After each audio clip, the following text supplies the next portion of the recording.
Ti makita ka ako ga, ti personal na opinion ko ang pasalika. Ti kaluran na makalapad mapay nga haan tayo nga marami kung ang may patupal yung mga programa kasi kung kuna tayo nga ibibigyan si gobyerno ano kaya Diyos pero sa ako maawan mo sa dupa kanali kasi kung kuna tayo ang sense of responsibility muna tayo nakura kasi pinagipatugli kasi responsibilidad si Maita na public servant.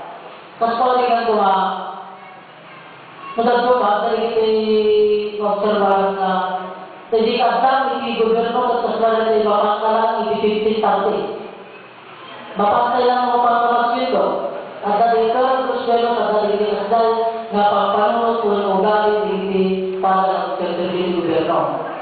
Kakek kalau dia apa kan awal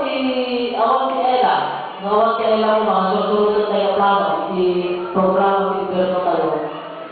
Kailangan ko bravi di munisipyo ako ang kapagputa ko na dumay ang sarili dapat yung problema na aksyonan ni na magpali awan si turong ni awan si turong tayo, awan si plano tayo ito nung kinsa na nagsundo kami tapos nagsundo kami kasi dito na may nagulanan ito na nakita ni dahil matapon at turong si Maita na empleyado o siya na dadating television na surutan tayo tertawa di pada mediado.